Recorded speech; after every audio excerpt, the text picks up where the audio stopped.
When we cultivate nature in our home, we hold space for our natural state of well-being.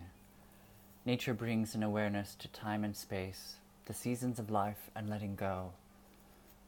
We sharpen the sensitivity of a space when cultivating nature around us. Nature excels at two things: breath and silence. Silence is the law of the plant kingdom. When looking in the garden, the first thing to cultivate is beautiful soil. If you develop the habit of putting the soil first, you will get to the root of finding pleasure in the garden efficiently. Beautiful soil is a composite of different particles combined to bring a sustainable balance to the land. When the land is invested in, the result is an abundance of life energy. Discover the quality of soil you have inherited in your plot of land and commit to the investment. Continuous seasons of amending the soil around you affirms your desire for richness. You will be pulling weeds all your life, but the day will come that you will effortlessly pull out the most beautiful weed. Could we then call that misplaced plant a weed? Nature is a whole spectrum of species that are suitable to the climate you dwell in, which at times will seem overwhelming. Take into account the aspects of design and harmonizing necessary to cultivate a garden, and it is easy to see why some are compelled to lay down nothing but landscape fabric and bark to call it good. This is not good. It's actually quite poor. Consider a garden liaison. This could be a friend, a colleague, or hired help. Invite someone to help you navigate your own property. This person will carry enthusiasm for your space in the garden. They will delight in your opportunity to grow in confidence alongside the plants you tend.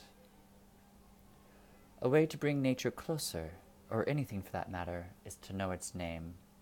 If we can name it, we can connect to it. If we can connect to it, we can become successful in our supportive role.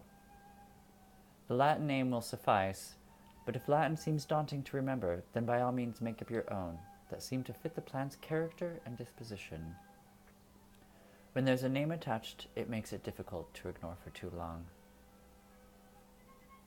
The best source for inspiration in the garden is the greater garden, the community around you. Take a walk around and see the specimens and which ones catch your eye, what mature plants grow into, and how the different bones and fleshes of plants can be constructed into a sweet sanctuary amidst a very busy world. Time is of the essence when constructing your garden home. There is no quick fix to this space. It will take time. Perhaps a lot, maybe a little, but it'll take time. Taking nature a step further into your space, across doorways and into rooms that you dwell in, is actively bringing air into your space.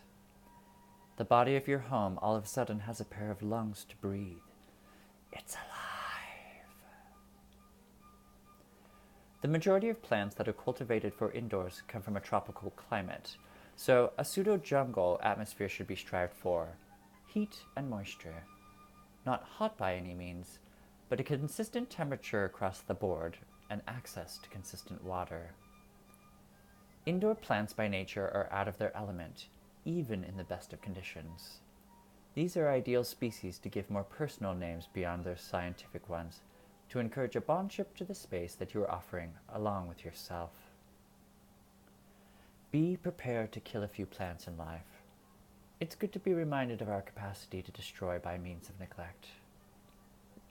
The idea of a green thumb is an illusion. What is actually green is the mind of the human tending, blind in their desire to connect to the beautiful world, and nature whispers encouragement and faith in our ability. Cultivate a green mind. It will take time. If your space isn't conducive to support indoor plants, first I would ask you to look at your life choices and see if you can discover at what point you turned into a potato. They live in cool, dark places too. Well, let's accept that you have indeed been turned into a potato. Consider bringing in the benefits and life energy with floral arrangements. Floral work is also a great place for those who suffer from a black mind. Remember, it's now a green mind as opposed to a green thumb. The life expectancy is a done deal with cut flowers and foliage. They're going to further decompose, so there's no fretting about killing something. Floral arranging teaches acceptance, patience, and other bene virtues. Here you have been given charge to a life expectancy of maybe a week. What is that 1 week of beauty going to look like? Stressed out and shoved into a vase? Defeat from lack of patience? Or graceful, natural even when disconnected from its life source? Flowers still emit energy when cut from the root of life. Remember, you're arranging something living, albeit brief. Consider what patience and finesse it would take to arrange a second-grade class of children for pictures that have all been given a bowl of sugar cereal for breakfast, and then shoved in a vase. Think of going for well-placed as opposed to a perfect arrangement. It gives some room for the wiggles to relax into the vase. Listen to and feel for the ease of the flower. Never force as that it will impact the overall effect. Practice often. Give yourself flowers often. The day will come when you will start receiving beautiful arrangements. Whether they come from someone else or yourself is of little significance. You received beautiful flowers.